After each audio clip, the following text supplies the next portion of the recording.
ಆರೋಗ್ಯ ಮಂತ್ರಿಗಳಾದ ಯುಟಿ ಖಾದರ್ ಅವರೇ 5 ಭಾಗ್ಯಗಳನ್ನು ಕೊಟ್ಟು ಗ್ರಾಮೀಣ ಪ್ರದೇಶದ ಜನಸಾಮಾನ್ಯರನ್ನು ಸೋಂಬೇರಿಗಳನ್ನು ಮಾಡಿದಿರಾ? ನಾವು ಕೇಳ್ತಾ ಇರೋದೊಂದೇ, ಶಿಕ್ಷಣ ಮತ್ತು ಆರೋಗ್ಯವನ್ನು 6 ಮತ್ತು 7ನೇ ಭಾಗ್ಯ ಕೊಟ್ಟು ನೀವು ಪುಣ್ಯ ಕಟ್ಟಿಕೊಳ್ಳಿ, ಆ ಒಂದು ಭಾಗ್ಯಗೆ ಒಂದು ಭಿಕ್ಷೆ ಹಾಕಿ ಅಂತ ಕೇಳ್ತಾ ಇದ್ದೀವಿ. ಇವತ್ತು ಮುಳುಬಾಗಿಲು ಸರ್ಕಾರಿ ನಗರ ಆಸ್ಪತ್ರೆ ಮುಂದೆ ರೈತ ಸಂಘದಿಂದ ವಿವಿಧ ಬೇಡಿಕೆಗಳನ್ನು ಈಡೇರಿಸುವಂತೆ ನಾವು ಹೋರಾಟ ಮಾಡ್ತಾ ಇದ್ದೀವಿ. ತಟ್ಟೆ ಹಿಡಿದು ಹೋರಾಟ ಮಾಡ್ತಾ ಇದ್ದೀವಿ. ನಮ್ಮ ಬೇಡಿಕೆಗಳಿಷ್ಟೇ: ಬರ ಹಾಗೂ ಬೆಲೆ ಕುಸಿತ ಮತ್ತು ಅಗತ್ಯ ವಸ್ತುಗಳ ಬೆಲೆ ಏರಿಕೆಯಿಂದ ತತ್ತರಿಸಿರುವಂತಹ ಗ್ರಾಮೀಣ ಪ್ರದೇಶದ ರೈತ ಕೂಲಿ ಕಾರ್ಮಿಕರ ಆರೋಗ್ಯ ರಕ್ಷಣೆ ಯಾರ ಹೊಣೆ? ಜಿಲ್ಲಾ ಉಸ್ತುವಾರಿ ಸಚಿವರೇ ಹಾಗೂ ಆರೋಗ್ಯ ಸಚಿವರೇ, ನಿಮ್ಮನ್ನು ನಾವು ಪ್ರಶ್ನೆ ಮಾಡ್ತಾ ಇದ್ವಿ. ಹಾಗೂ ಜಿಲ್ಲಾ ಆರೋಗ್ಯಾಧಿಕಾರಿಗಳೇ, ನಾವು ಪ್ರಶ್ನೆ ಮಾಡ್ತಾ ಇದ್ವಿ. ಈ ಒಂದು ಗಡಿಭಾಗದ ಪ್ರಾಥಮಿಕ ಆರೋಗ್ಯ ಕೇಂದ್ರಗಳು ತಾಜ್ ಮಹಲ್ ಅನ್ನು ಮೀರಿಸ್ತವೆ ನೋಡೋದಕ್ಕೆ, ಅದರಲ್ಲಿರೋ ಉಳುಕು ಯಾವುದೂ ಇಲ್ಲ.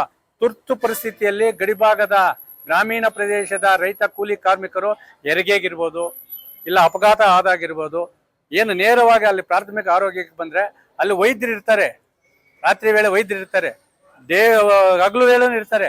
ಆದರೆ ಯಾವುದೇ ರೀತಿಯ ಚಿಕಿತ್ಸೆ ತೆರೆಯಲ್ಲ. 2 ಮಾತ್ರೆ ಕೊಡ್ತಾರೆ, ಮಾತ್ರೆ ಕೊಟ್ಬಿಟ್ಟು ಮನೆಗೆ ಕಳಿಸ್ತಾ ಇರ್ತಾರೆ. ಇದರಿಂದ ಕಾಯಿಲೆನೂ ವಾಸಿ ಆಗಲ್ಲ. ಆ ಬಡವರ ಆರೋಗ್ಯ ಉಳಿಸ್ಕೊಳ್ಳೋಕೆ ಇಲ್ಲ ಖಾಸಗಿ ಆಸ್ಪತ್ರೆಗೆ ದುಬಾರಿ ವೆಚ್ಚ. ಇನ್ನು ಆಂಧ್ರ ತಮಿಳುನಾಡು ಮೂಲದಂತಹ ಈ ನಕಲಿ ವೈದ್ಯರನ್ನು ಅವಲಂಬಿಸಬೇಕಾದ ಪರಿಸ್ಥಿತಿ ಇದೆ. ಇನ್ನು ನಗರ ಆಸ್ಪತ್ರೆ ವಿಚಾರಕ್ಕೆ ಬಂದರೆ, ಇಲ್ಲಿ ನಾವು ರೋಗಿ ತಪಾಸಣೆ ಮಾಡಲು ಬರೋ ಒಂದು ಚೀಟಿಗೆ 10 ರೂಪಾಯಿ ಕೊಟ್ಟರೆ, ಅದನ್ನು ನಾವು ಇಲ್ಲೇನೋ ಮರಣ ಹೊಂದಿದ್ರೆ ಅದನ್ನು ಮರಣ ಪ್ರಮಾಣ ಪತ್ರ ತಗೋಬೇಕಾದ್ರೆ ಲಂಚ ಕೊಡಬೇಕು. ಜನನ ಪ್ರಮಾಣ ಪತ್ರದಿಂದ, ಮರಣ ಪ್ರಮಾಣ ಪತ್ರದಿಂದ, ಸೂಜಿಯಿಂದ ದಾರದವರೆಗೆ, ರಕ್ತದಿಂದ ಮಾತ್ರೆವರೆಗೆ ಇಲ್ಲಿ ಲಂಚ ಇಲ್ಲದ ಏನು ಕೆಲಸ ಆಗ್ತಾಯಿಲ್ಲ. ಖಾಸಗಿ ಆಂಬುಲೆನ್ಸ್ಗಳ ದರ್ಬಾರ ಆಗಿದೆ. ಅದರ ಜೊತೆಗೆ ಇವತ್ತು ಆಸ್ಪತ್ರೆ ಆರೋಗ್ಯವಂತವಾಗಿರಬೇಕಾದ್ರೆ ಅದಕ್ಕೆ ನೇರ ಹೊಣೆ ಯಾರು? ನೇರ ಕಾರಣ ಯಾರು? ನಮ್ಮ ಗುತ್ತಿಗೆ ಆಧಾರದ ಮೇಲೆ ದುಡಿಯುವಂಥ ಕಾರ್ಮಿಕರು. ಆ ಕಾರ್ಮಿಕರ ವೇತನ 2-3 ತಿಂಗಳಿಂದ ಬಿಡುಗಡೆ ಆಗ್ತಾ ಇಲ್ಲ. ಅದು ಬಿಡುಗಡೆ ಆಗಿರೋ ಹಣವನ್ನ ಗುತ್ತಿಗೆದಾರ ಏನ್ ಮಾಡ್ತಾನೆ ಅಂದ್ರೆ, PF PSI ಬಿಟ್ಟು 3,000-4,000 ಕಡಿತ ಮಾಡಿ ಅದರಲ್ಲಿ ಒಬ್ಬೊಬ್ಬ ಒಂದು ಗುತ್ತಿಗೆದಾರ ಮನೆ 3-4 ಸಾವಿರ ರೂಪಾಯಿ ಅದು ಇದು ಮಾಡ್ತಾ ಇದ್ದಾರೆ. ಅದನ್ನೆಲ್ಲ ಸಮಸ್ಯೆಗಳನ್ನು ಬಗೆಹರಿಸಬೇಕು ಅಂತೇಳಿ ನಾವು ಮನವಿಗಳನ್ನು ಕೊಟ್ಟಿದ್ದೀವಿ.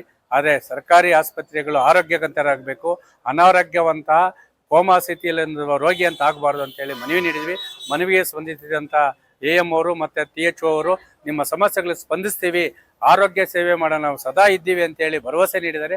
ಆ ಭರವಸೆನೆಲ್ಲ ನಾವು ಹೋರಾಟವನ್ನು ಕೈಬಿಟ್ಟು ನಾವು ಮುಂದಿನ ದಿನಗಳಲ್ಲಿ ನಮ್ಮನ್ನ ಹೋರಾಟ ಯಾವ ರೀತಿ ಇರ್ತದೆ ಅಂತ ಹೇಳಲ್ಲ, ಆದರೆ ಆಸ್ಪತ್ರೆ ಸರಿಪಡಿಸಬೇಕು ಅಂತೇಳಿ ನಮ್ಮ ಒತ್ತಾಯ. ಮಾತಾಡ